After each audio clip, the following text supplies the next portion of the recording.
No pressure. Under pressure, pushing down on me. Have you heard that one?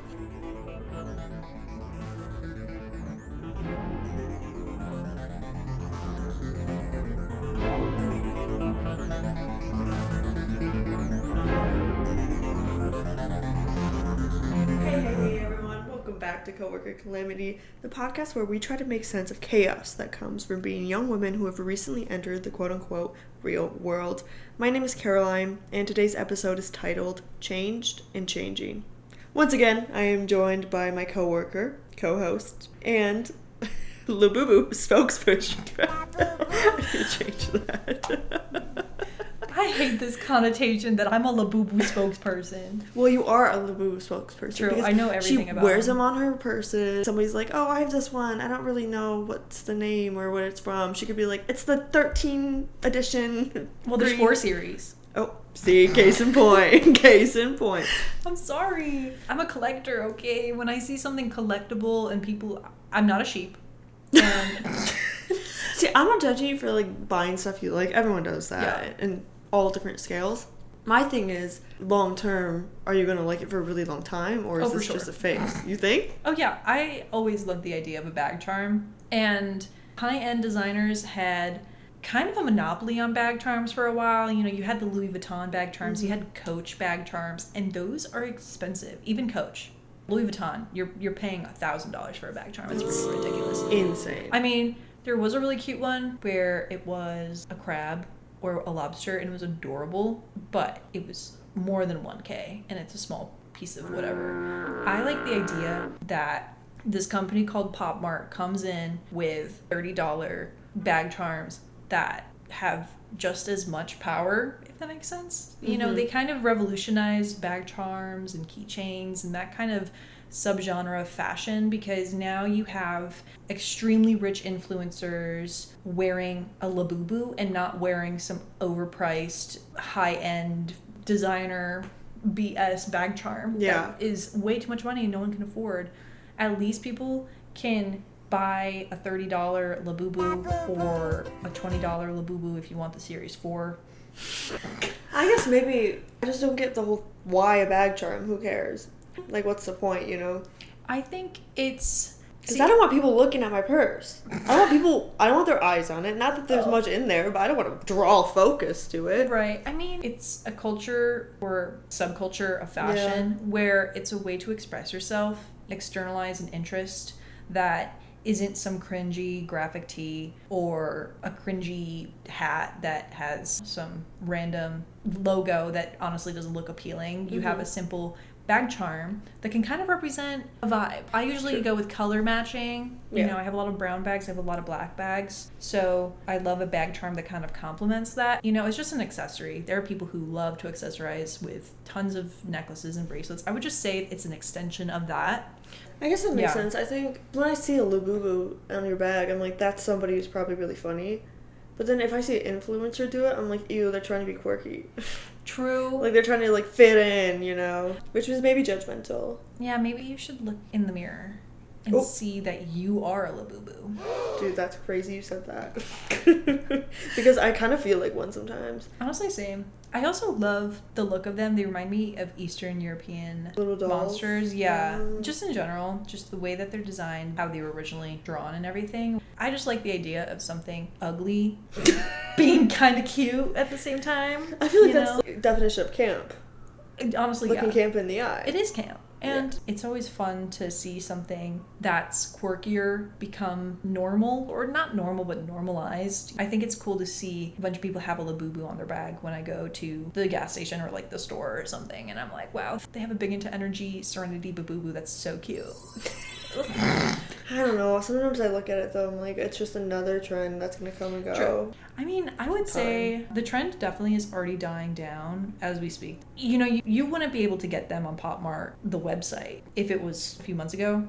I feel like I worded that terribly. But basically what I'm saying is that they're not selling out the way. All the time, they're not selling out the way anymore. And then honestly, I have bag charms and I'm going to continue using them. Now, I've always had bag charms. And so the Labubu is just an additional Another back charm one, that I yeah. can swap in when I feel like it. I got one for my sister and it's on her dash. And whenever she turns abruptly, it's like swinging around. It's so funny, but it's so cute. And I see a bunch of other people.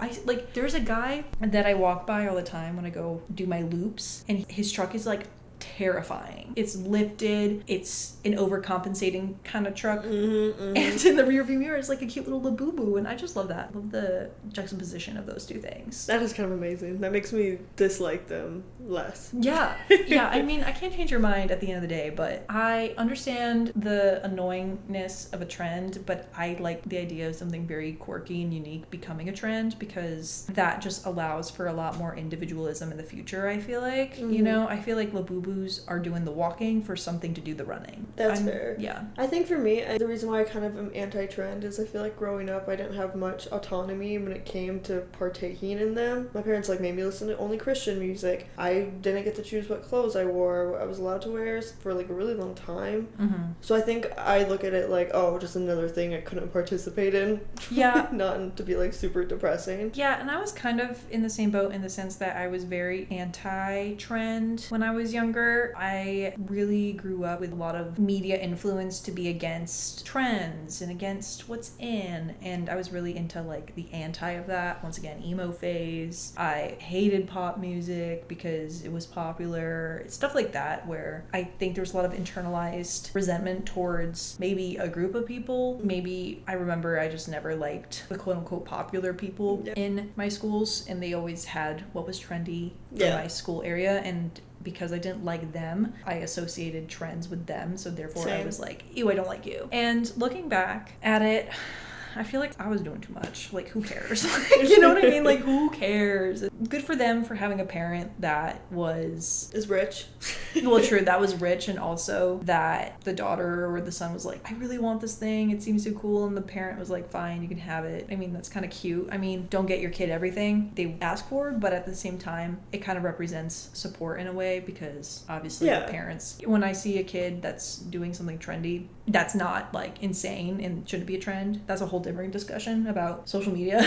But if I see a young kid have a Labubu, I'm like, that's kind of cute. Yeah. It promotes like community, which I feel like Western culture is missing a lot, like really, really badly. Yeah. Because we are so focused on the individual and me. And it does in a way kind of promote more of a collective understanding of each other through things, which I think is nice to bring back. And I think it's been forgotten, especially in recent years. There's just more divide than ever. Oh yeah. It's insane to kind of see what things were like in the past and look into the present and see how much division there is in a different way. Societal, cultural divisions and whatnot. It's scary.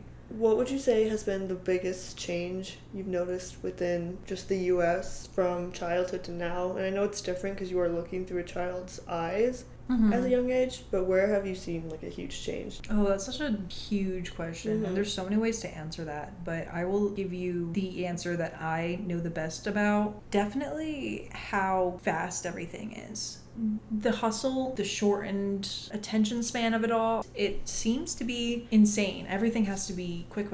I can't believe... I think that's such a good point. Like, immediate dopamine hits, immediate satisfaction. And I feel like that's a problem in not just social media, which is a huge part to it, but fast food. It's super quick. You don't actually enjoy food anymore because you don't have to sit there and work for it, or way back in the day when they hunt for it and cook it and all this. Now you just get it immediately. Or porn, for example, even. Like, back in the day, people would not have access to millions and millions of naked people. It's not normal to have that. It's the immediate access to anything. Yeah. You know, you can order overnight on Amazon whatever you want. Yeah. If you pay an extra $5. Or sometimes they're just like, we'll ship this to you overnight for free. And it's like, Jesus. Stuff like that where it's just immediate all the time. And and I feel like everyone's kind of got this new anxiety for speed too. Like last time I went to the dentist, I guess there was an emergency procedure that they had to do on somebody who came in last minute, and it affected with my time. So, I took PTO for the rest of the day because I was getting a cavity filled. Brush your teeth. I do brush my teeth, but I didn't go to the dentist for a year and a half because I didn't have dental insurance. And then when I got the job, they obviously provided dental insurance. I don't know why I'm explaining myself. I brush my teeth, I swear. I believe you. Okay, thank you. Guys, I'm looking at her teeth right now, and she has most of them, so we're good. Thanks. I did not have to have a teeth pulled. Oh, I'm looking at you. She's trying to shade me, but it's not going to work because I'm missing a lot of teeth. And I'm proud of it. And I have them right here in my hand. Next episode, Carolyn's like, hello, everyone. Welcome to Coworker Calamity. Today's episode is about... I thought at first you were just gonna like do me doing the intro alone and like not introduce you. No, there's not a lot of S words in the intro. I was like...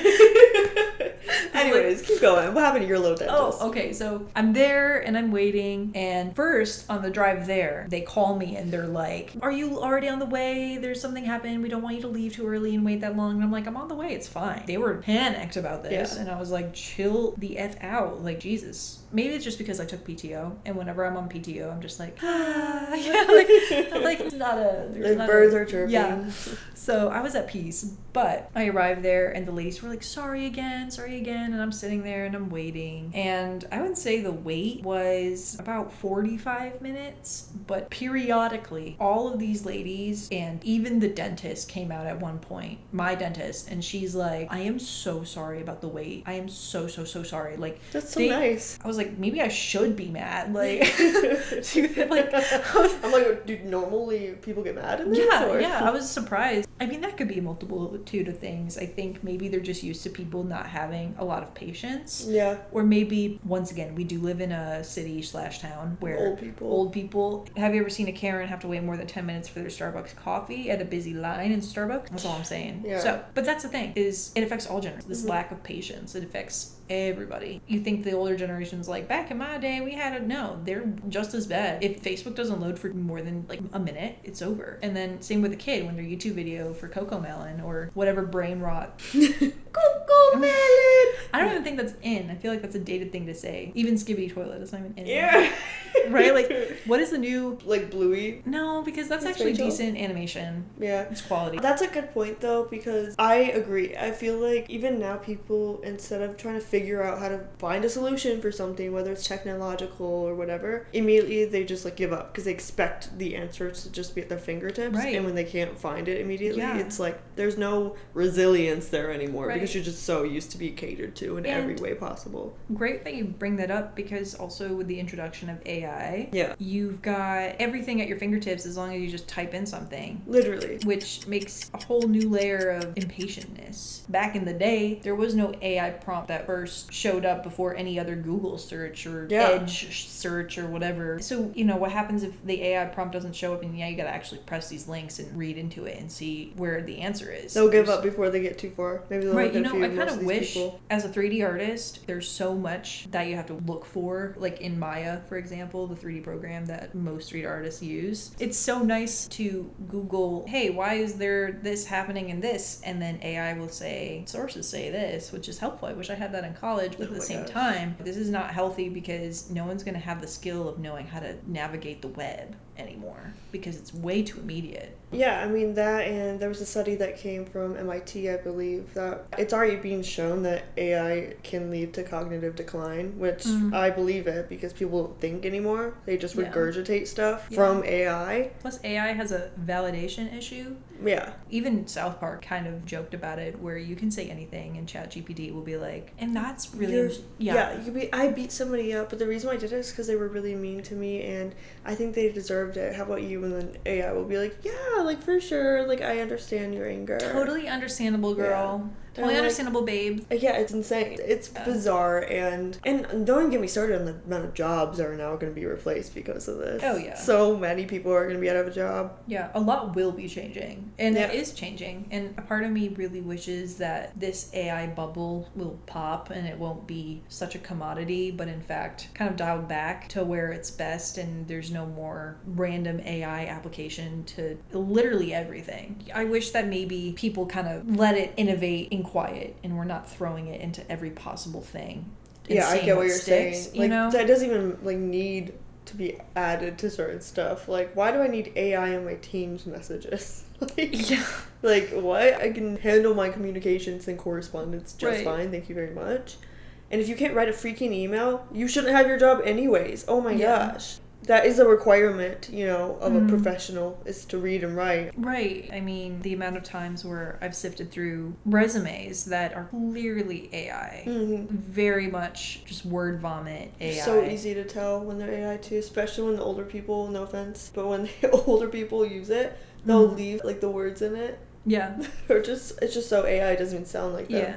I just think anything that's personal to you should be a creation of your ideas and your thoughts, should be separated from AI. For example, why are professors encouraging students to use AI to write essays? I know that my college that I went to, there was, and it's still happening, there's a lot of controversy where professors are like, actually, I want you to use AI. Please use AI for this assignment. And it is like a tech school, so it kind of makes sense, but it's still like, why would you want to use a free ChatGPT model to do homework for a class that you're paying for to learn it? Like Yeah. What? And that's the thing too, because my school was not that. I mean, there was, I think in business there was a few like, let's integrate it because it could be helpful, but most of them are like, no, don't use it, we have AI detection, do not use AI.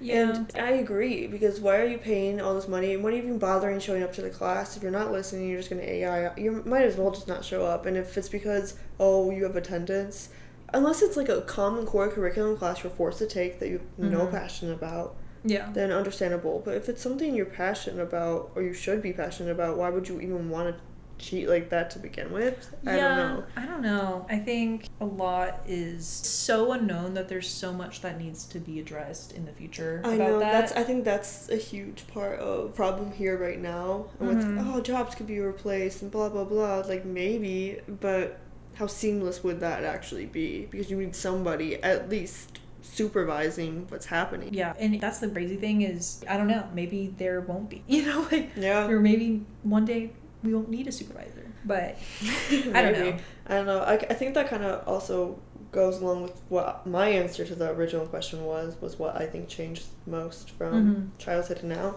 is the insane increase in fear-mongering within society and news outlets. I mean, since the beginning of freaking journalism, people have been profiting off of what is trendy and what gets a lot of views, and of course people who are monitoring things because we're worried about their own well-being and safety are gonna probably look at the stuff that's scarier. Yeah. But I saw a podcast, I forget, or like it was just a clip, and it was what's his name, Neil deGrasse, is that something right? The guy who's like he's a scientist, I think. Yes. He pulled up a chart in one of the podcasts, and he was talking about how that there was a study done, and they asked like a wide group of people starting from like the late 1900s to like today.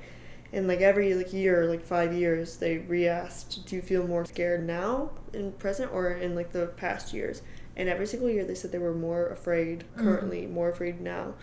And really what was discovered at the end of like the survey is that actually crime rates for pretty much every category have gone down since they started the survey. Right. Which, that makes sense. As a true crime girly, you know the amount of DNA, prevention, everyone has a Ring camera. It's, people don't want to commit crime in a very high surveillance world. Yeah. So, it's strange to see so many people be so fearful. And I think it's just because exposure. Everyone can see everything now. Everything. Because it's surveillanced or surveilled. Surveilled? Or what is the... Because it's recorded, I don't know. Surveillance. Surveyed? I don't know. Oh my god, am I dumb? Don't answer that question. don't answer that question, please. You hear the crickets, you guys? Yeah, it's cue cricket audio. Cue cricket noise. No, exactly. I think because it's impossible to commit a freaking crime even if you wanted to, because there's so much surveillance now. But I think that I had somebody say to me once that it causes so much anxiety and fear in people now that you're exposed to all that, because humans aren't wired to be exposed to traumatic things like that all the time. Back way in the beginning of time when we were biologically created, we would have fear responses, the fight or flight, that occur to help save us in really scary moments, like if we're going to get attacked by a wild animal or whatever it is, something that we knew we'd have to protect ourselves from, that would activate. But as we grew in time, obviously, I'm not going to get attacked by a freaking tiger, hopefully, leaving this place. Say, knock on wood. So, and like along that lines, people were worried about their own tribe, their own community, because they didn't know what was happening on the other side of the freaking world. And now we know all the time. Yeah. And because we're constantly, like, being told all these horrible things are happening, people are being tortured and dying, and horrible crimes, it activates that fight or flight all the time. And it's not normal. No, it's not. And it's very unhealthy, long-term, terrible for your health to be that stressed, or that fine line between, oh, you don't know what's going on in Kansas, insert place, Kansas in this county, how dare you, or like, you are a horrible person, you don't care about human rights, or like vice versa. And then there's the other side where it's, you care too much. You care too much. And about... You gotta get off of it. It's gonna... You can't do anything anyways. It's genuinely impossible to know everything about every conflict in the world. And I do believe people should be knowledgeable and do their research on extremely important topics that are happening in the world right now. I think that's extremely important. But I also think that people need to be respectful of the lack of knowledge on certain things. I feel like there's... No one is given a lot of grace these days on what they do and do not know about anything ever. Yeah, and I think partly it's because people consume information with no actual media literacy or bias. They're not fact-checking anything. They just say it and believe it and regurgitate it. And I think that's a huge problem for both sides, because one, you have people being like, this is happening, like, everyone needs to worry about it, and could not even be true, and now you're working people up. Or vice versa.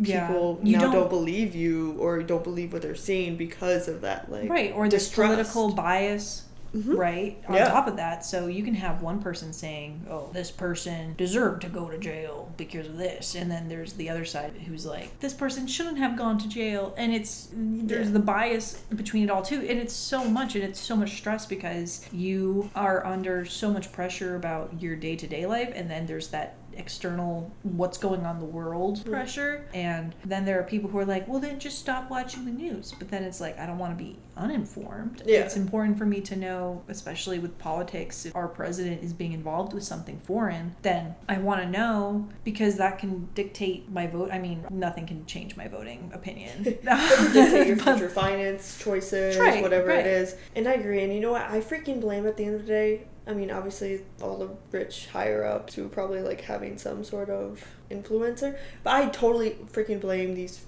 freaking journalism and media companies that are going online and destroying people's lives with no information. Because what they do is they immediately go out and they just regurgitate without really fact-checking anything, because they get it out as quick as possible to beat the other news station. Yeah, it's a race, Yeah, so then they don't even get the correct information half the time. Case in point, I watched another documentary about, I forget what it's called, but it's about it was dubbed the Gone Girl case. Oh, yeah. Have you heard of that? Yes. So for those of you who aren't familiar with it, it's about a woman who got kidnapped from her bed in the middle of the night, and her husband was, like, tied up. And after a couple days of being held captive, she was let go by the captor and comes back. And pretty much the entire time, the police were, like, suspecting the husband and saying he was a murderer with no proof. And he's like, no. And there's a lot of just, like, awful, corrupt things going on. The police were not doing their job. But finally, the woman comes back, and instead of being like, oh, okay, like, you're back, like, let's go find the person who kidnapped you, they pretty much just deem, with no actual proof, that her and the husband were just lying about the entire thing and made up a hoax. And pretty much the day after she came back, or a couple of days, they made, like, a press announcement being like, they wasted valuable resources, this is, like, a hoax, they, like, were lying, blah, blah, blah. And, of course, all these news outlets run these stories, and people were sending her death threats and him death threats, and they're terrified because it is true, and it was later on proven to be true, and they captured the person who did it. But imagine going through all that, and then your life and privacy being destroyed, and then the police is not even looking for the people who did it. Yeah. And these media, like, outlets, they don't care. They just put it out there immediately. They just don't care. It reminds me of, I don't know if you know about the yogurt shop murders, but no, I don't. It's a crazy case, and to this day it's unsolved, which is so disappointing. But I highly recommend looking into it. But there were numerous times where they, quote unquote, caught whoever did it, and it was an insane, terrible scene and everything. And the parents were kind of trying to get information about a lot of the case and stuff, and the police were very annoying about that. But then to the press, they'll be like, we caught the guy, we arrested the guy. Yeah. Which, by the way, the investigators falsely accused numerous people. They trapped them in interviewing room. Mm-hmm. What is the term? Interrogation Room, until they confessed to something they didn't do. And then they would say, we got the guy. And then the parents would be like, thank God. And then later you find out that the people are pleading that we were coerced into this. And then imagine the roller coaster it must have been for the parents and for everybody in, is it Houston? It can't be Houston. Dallas? I don't know. It's a Texas city. Highly recommend looking into it if you're interested. I'm not a pro on this case at all, but there were numerous times where the parents were like, their lives are changed because they thought that they finally caught the guy. Turns out the guy was just confessing because he was scared or tired or literally threatened by these awful investigators. And then the media is going crazy and everyone's already saying, oh, the killer of the yogurt shop murders, yada, yada, yada. And then boom, it's not true. So now... even if that guy or whoever it was, they get their name cleared, that will forever now be stained as somebody who was accused of that. And when they try to get a job, they're going to look at that person's name and it'll be like, they were accused of the murder. Yeah. And it's probably going to be a horribly written news article from some people that don't even actually write the details of what occurred or anything. And it's just messed up. It destroys people's lives, and people's lives are not meant to be monetized or a commodity for people. And I feel like that's definitely what has come from I agree, this upkeep in social media. Yeah, it's insane to think about how much social media and image runs everyone's lives these days. It's great because people are more accountable for things. I mean, there are some positives to that. When people are more accountable, I think crime is lower. Though? If you're a bad person, just because you got caught doing something bad doesn't mean that you're not a bad person anymore. Do you get what I'm saying? Reword that, because I think I had a mini... For example, if a YouTuber gets caught messaging somebody a slur and that goes viral and they get hated on by everybody for it, YouTuber's probably not going to be like, oh, you guys were right, I was in the wrong. They might say that, but they might not think it. I mean, there's a lot of scummy people. Yeah, because it doesn't actually ensure accountability. It just ensures shame, which sometimes there is good shame and bad shame, but... Yeah, that's true. I do think there's some people who definitely change for the better. Probably. But that, to me, is more self-reflective of that person not the entire way about it, but... Yeah. Who knows? It's just weird how it's all set up. It's very strange when you take a step back and you think about it and you compare your memory of what it was like before social media, before influencers, quote unquote social media influencers, and it's very different. And I don't know, maybe if it's a nostalgia thing for me as well, to kind of live during an era where social media was not so serious. Everyone was just posting stupid stuff on Instagram, stupid, terrible selfies, bad filters, and it was just I mean, really... you and I live in the crossroads of social media because we had a childhood that didn't even have any of it really yet. Maybe Facebook and then early stages of Instagram. Yeah. Till now. So we've seen it completely alter the way that young adults see everything. And I think it is interesting because there are for sure positives. The way that I'm able to learn about things and educate things, especially history and different research papers or whatever it is now at the tips of my fingers, where back in the day, if somebody wanted to learn about Carl Jung and the history of psychology, they would have to go to a library and check out a book and then maybe glance over a book, where I can now get just a full summary of everything talked about. Or access to the book online.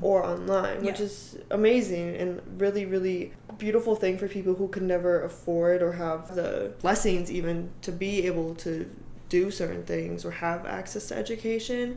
Whereas if you know how to use it properly, you can actually educate yourself without really needing to even go to school. No, I agree. I think it's just kind of the saying, with great power comes great responsibility. You have so much information, what you do with it, that makes sense. And there are people who use all of this information and become smarter because of it, and then there are people who are overly reliant and then they become dumber because of it. So it really is about the wielder, not the weapon. And I don't know what the future will hold for the internet and social media and everything. I think right now we are approaching a recession of sorts, a media recession. I am constantly given talks maybe that's just because algorithms, but I see so many accounts posting what it was like to be on Instagram in 2013, or this is what was in before social media, and just like a lot of glimpses into a world that maybe a lot of younger people haven't experienced yet. And also the trends of everyone wants to buy a digital camera now, like the small, the small little rectangle shits. Yeah. I do think there's an energy in the collective of kind of trying to step back from living your life via the internet and also live a little bit more in the real world and in the moment, which I think is a beautiful thing, and I hope that's encouraged. Don't even see kids playing outside anymore. What happened in that? Yeah, I mean, this neighborhood that I moved to, I see the same group of kids riding around in bikes and hanging out. Oh, that's so which, cute. It is a young group of teenagers, definitely 13-year-olds, so automatically my anxiety is already going to go up whenever I see a group of anyone below the age of 15. I'm just like, oh my god, they're totally judging me, and I don't know what that says about me, but they're scary, especially in groups. Yeah, those are ruthless. That's a ruthless age to be in the crossfires of. But I do see some kids biking. Once again, it's such a half. Like, there are kids who are consumed to online, and I mean, in a way I was too. Our jobs wouldn't be possible if we weren't able to be exposed to technology. It's just like, it's so cemented into everything that you can't even differentiate. Don't get me started. I was getting so mad today because I was trying to apply for a new housing application. Yeah. And you have to get double authentication. I have to go to this email and get the code and put it in here. And I was raging. I'm like, what if I don't have a phone? What if they can't apply for things if you don't have a phone anymore? Yeah. And whenever I have anything that has something to do with like 2-factor authentication or sending a QR code and having to put that in, and it's timed, or you have to get this app to verify this, and you got to use Face ID, yada, yada, yada. I always think about my grandparents. And especially with things that they do use, like Netflix and stuff like that, that also requires you to confirm on the app or log in using this or check your email for that. And I always think about the elderly in the sense that, what if there's no one there to tell them or to show them, this is how you get the code to log into here. You got to do it within 10 minutes or it's going to, and it makes me so sad because some people don't even have a smartphone. Cillian Murphy? Yeah. He has a flip phone. I learned that. Oh yeah, I saw that too, and that's what I'm saying. It's like, we're creating an entire world catered to people with more privilege too, by the way, because phones are thousands of dollars. So all these other people aren't able to participate in certain things without being able to afford that. Yeah, which and is a phone crazy. Plan, stuff like that. And plus, phone. It's just ridiculous. It just it makes you crazy. But there are positive examples of change and not just negative. I was gonna say, do you think a lot of your frustrations is because you're fearing change? Or is it more because there's so much that you don't know versus you do know? Like, I'm mad about this changing because I know what it's going to do versus I don't know what it's going to do. I think it's probably more the fear of the unknown because, I could have my own hypotheticals of what's going to happen because of something occurring or technology being founded or this and that. But really, I never fully know. I'm not psychic. I don't have the ability to look in the future. I'd be boring if I did. And I think it goes back to the lack of control. I want to feel like I'm most prepared as possible for any outcome, whether it's good or bad. Yeah. And so not knowing that is where the fear comes in. Because how am I supposed to be prepared for something when I don't know what's coming? Right. But at the same time, if I knew what was coming, then life would be so purposeless and boring. So it really is like a two roads diverge thing for sure.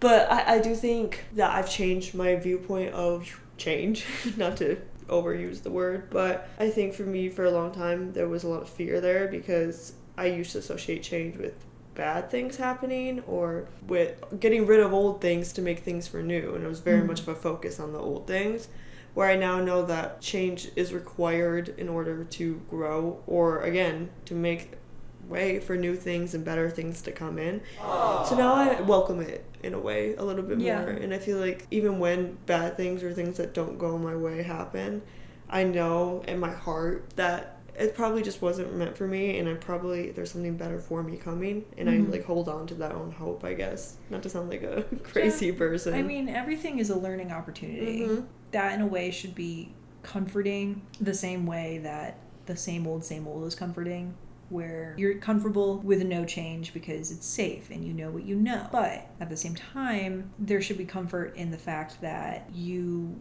are going to know more, and that should be motivation to continue and accept change and also understand it before you form an opinion on it. And I think that's anything, just understanding before forming an opinion. Oh my gosh. Researching, yes. Figuring it out, being very knowledgeable. And just being open to learning at all, you know? Yeah. You don't know everything, and you most of the time don't know what's best for you, because if you knew what's best for you, you'd probably already have it. Right. Yeah. You're a gazillionaire. Yeah. Yeah, I wish there was a handbook of everything in the future and the past combined.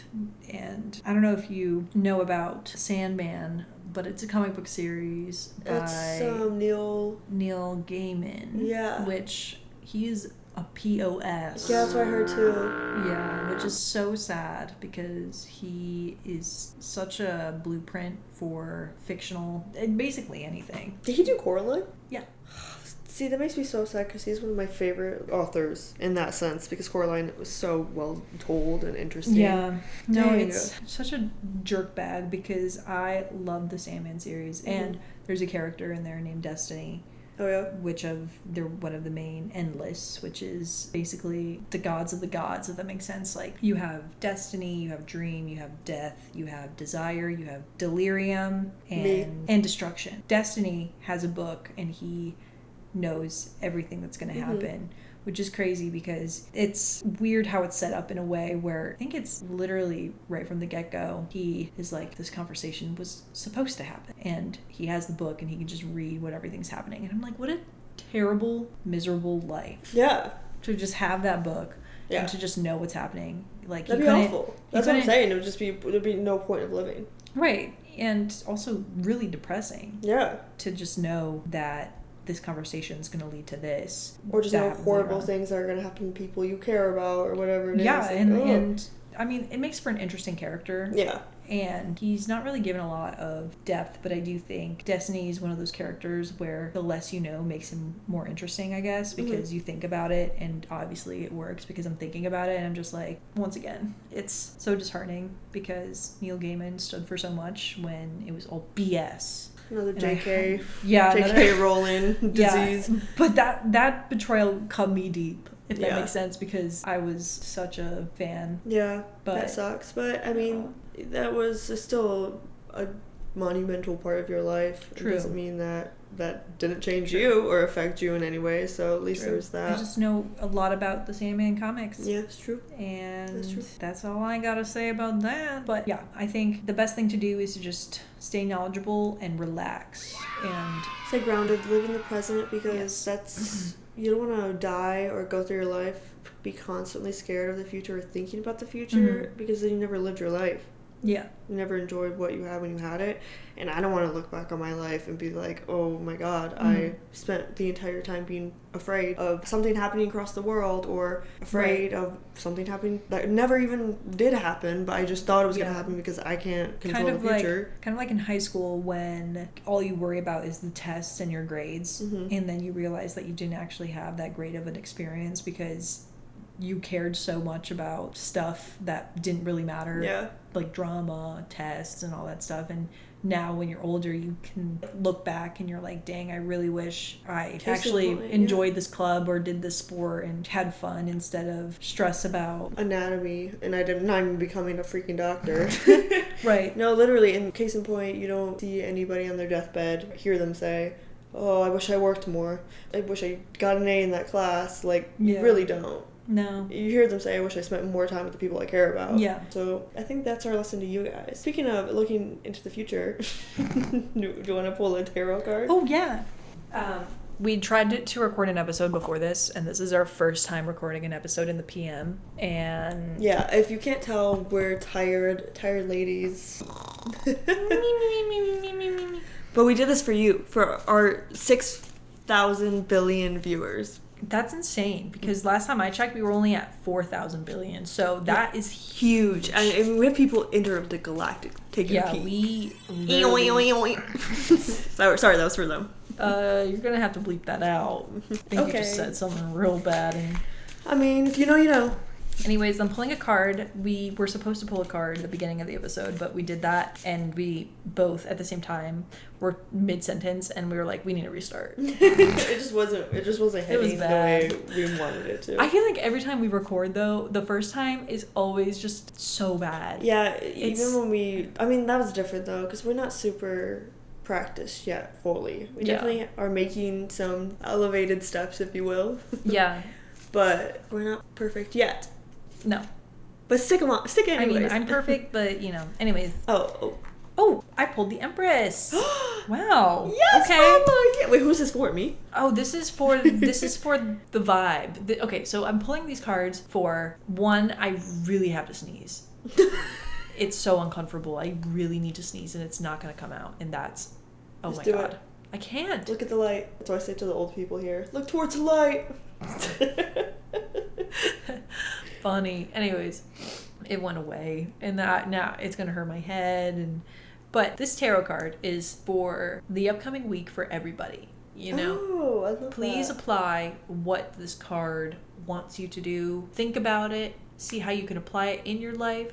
See what you can do. Mm-hmm. I love the Empress. That's like probably one of the most favorable cards in tarot. The Empress always makes me feel good, and this is huge. I never pull a major arcana card.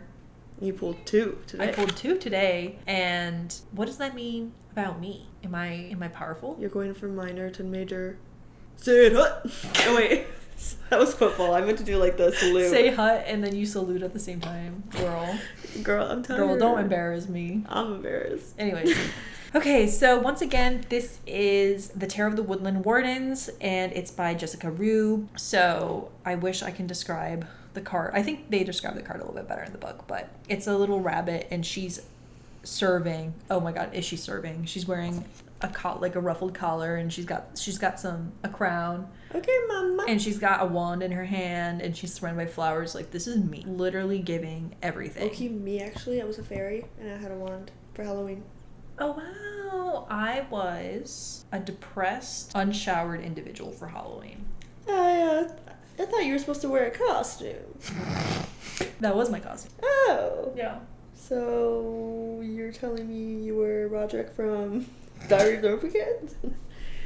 Do you see those edits of Roderick and... Oh, the pig... Oh, no. Oh, Regina George? Yes, Regina George. And people Yeah. are, like, editing them together, and I eat it up.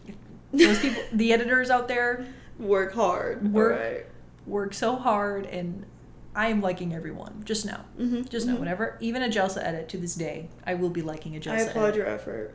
All of you who spend your time doing that. Thank you. Thank you for doing a service to everyone, always. Continue editing. Don't ever stop. Don't give up on your dreams. For real. Anyways, okay. The Empress. The rabbit sits upon a throne of natural stone, observing the prosperity of her empire. Wheat, a symbol of abundance and wealth, surrounds her. In a bountiful harvest, the Empress is sure to share with those she nurtures. The rabbit is a symbol of, oh my god, Oester? A symbol of Oester, a West Germanic goddess. We need to get of like fertility. tarot for dummies where it's just like one syllable words. The Isa tarot. Oh, brother. Okay. Eostre. Oester. Oestre? Esther.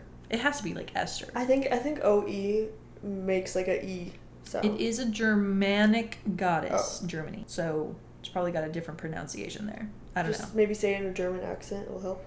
Oh, no. Well, yes. What? I don't know what the word. That one Vine where she was like, "Ja Blaska." That was you. Anyways. Okay.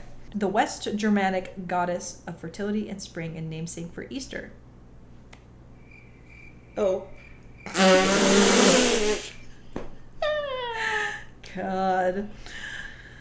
The Empress and red ripe pomegranates decorate her collar, symbolizing fruitfulness and plenty. The Empress invites you to take on the role of caregiver, perhaps to someone in need, or even to Mother Nature herself. Be sure to share your resources, whether that's knowledge, time, or wealth. I would say pretty fitting. And then reverse, that was upright. Reverse says, empty promises have been made, either by yourself or another. You may have had good intentions, but sometimes you lack the bandwidth or ability to fulfill all of your obligations. It may be time to turn inward and focus on becoming the best version of yourself before helping others.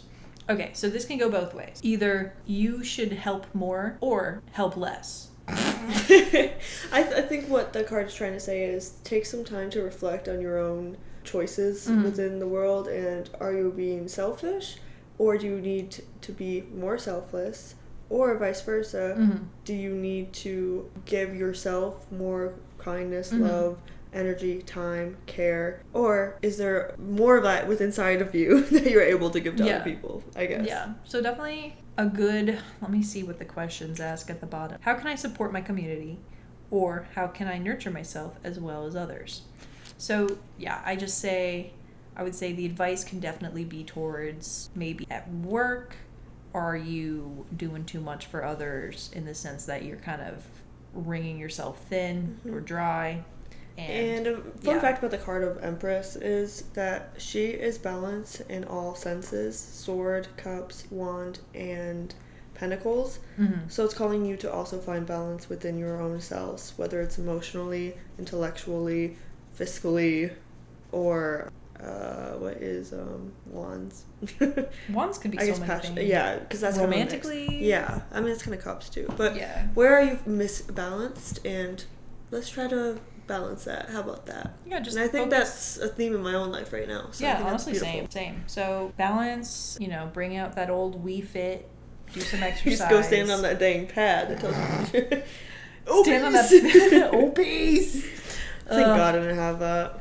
Yes, I don't think I had it either, but I wanted it. I wanted every Wii game. I love the Wii.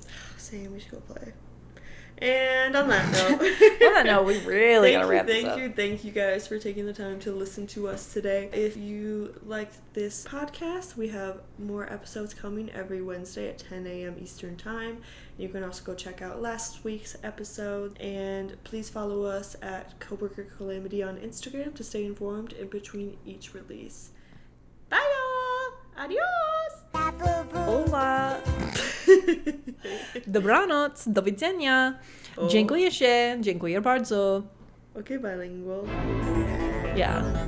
I know multiple languages too. Au revoir. What's that? French. Au revoir. No, brother. Yes, guys. Thanks. This shit's on.